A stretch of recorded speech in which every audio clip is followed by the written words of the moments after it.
Diabetes ও pre diabetes একটি সতর্কবার্তা। আমার এক বন্ধু আছে, নাম তার রহিম। বয়স মাত্র ৩৮, কিন্তু সম্প্রতি একটা রুটিন চেকআপে গিয়ে ডাক্তার তাকে বললেন, আপনার প্রি ডায়াবেটিস আছে। কথাটা শুনে রহিম প্রথমে একটু হতভম্ব হয়ে গেল। সে ভাবল, আমি তো এখনো তরুণ, কিভাবে এমন হলো? ডাক্তার তাকে বুঝিয়ে বললেন, দেখুন, প্রি ডায়াবেটিস মানে এই না যে আপনার ডায়াবেটিস হয়ে গেছে। এটা হলো একটা সতর্কবার্তা, একটা সংকেত যে আপনার শরীর ইনসুলিনকে ঠিকমতো ব্যবহার করতে পারছে না। এখন যদি সাবধান হন, তাহলে ডায়াবেটিস হওয়া থেকে রক্ষা পেতে পারেন। রহিম জিজ্ঞেস করল, কিন্তু আমার কেন এমন হলো?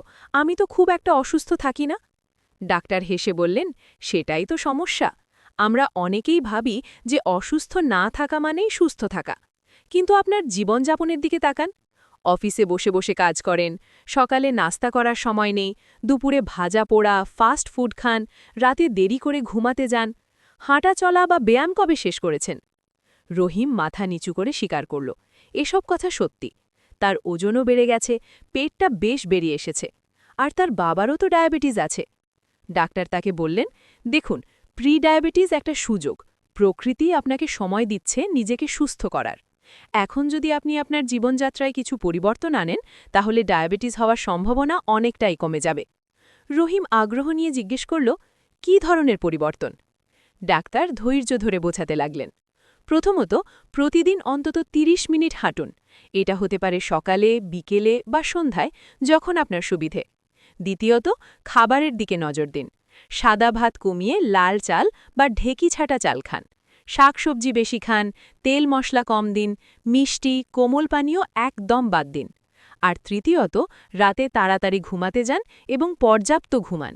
মানসিক চাপ কমানোর চেষ্টা করুন। রহিম বলল, এত সহজ শোনাচ্ছে, কিন্তু করা কি সত্যিই সম্ভব? ডাক্তার তাকে আশ্বস্ত করলেন, একদম সম্ভব। আমি এমন অনেক রোগী দেখেছি যারা শুধুমাত্র জীবনযাত্রার পরিবর্তন এনে প্রি ডায়াবেটিস থেকে সম্পূর্ণ সুস্থ হয়ে গেছেন। তারা এখন ওষুধ ছাড়াই স্বাভাবিক জীবনযাপন করছেন। মনে রাখবেন, ডায়াবেটিস একবার হয়ে গেলে সারা জীবন ওষুধ খেতে হয়, নিয়ন্ত্রণে রাখতে হয়। কিন্তু প্রি ডায়াবেটিস পর্যায়ে থাকলে আপনি এখনও ঘুরে দাঁড়াতে পারবেন। রহিম সেদিন থেকে সিদ্ধান্ত নিল, সে তার জীবন বদলাবে। সকালে একটু আগে উঠে হাঁটতে শুরু করল, অফিসে লিফটের বদলে সিঁড়ি ব্যবহার করতে লাগল। খাবার দাবারে সচেতন হল, স্ত্রীকে বলল বাসায় স্বাস্থ্যকর খাবার রান্না করতে। ফাস্ট ফুড ছেড়ে দিল। ৩ মাস পর যখন আবার চেকআপে গেল, তখন তার ওজন কমেছে প্রায় ৫ কেজি। ডাক্তার রিপোর্ট দেখে হেসে বললেন, দারুণ, আপনার রক্তে সুগারের মাত্রা অনেক উন্নতি হয়েছে। এভাবে চালিয়ে গেলে আপনি সম্পূর্ণ স্বাভাবিক হয়ে যাবেন। রহিম এখন তার বন্ধুদেরকেও বলে, ভাই, একটু সচেতন হও। প্রি ডায়াবেটিস কোনো রোগ না, এটা একটা সুযোগ। এই সুযোগটা হাতছাড়া করো না। একটু হাঁটো, খাবারে সচেতন হও, নিয়মিত ঘুমাও। এগুলো কঠিন কিছু না, কিন্তু এই ছোট ছোট পরিবর্তনই তোমাকে বাঁচাতে পারে ডায়াবেটিসের মতো জটিল রোগ থেকে।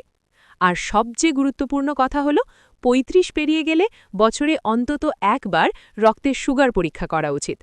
যদি পরিবারে ডায়াবেটিসের ইতিহাস থাকে বা ওজন বেশি থাকে, তাহলে আরও আগে থেকেই সচেতন হওয়া দরকার। মনে রাখবেন, আপনার স্বাস্থ্য আপনার হাতে। একটু সচেতনতা, একটু পরিশ্রম আপনাকে দিতে পারে সুস্থ সুন্দর একটি জীবন।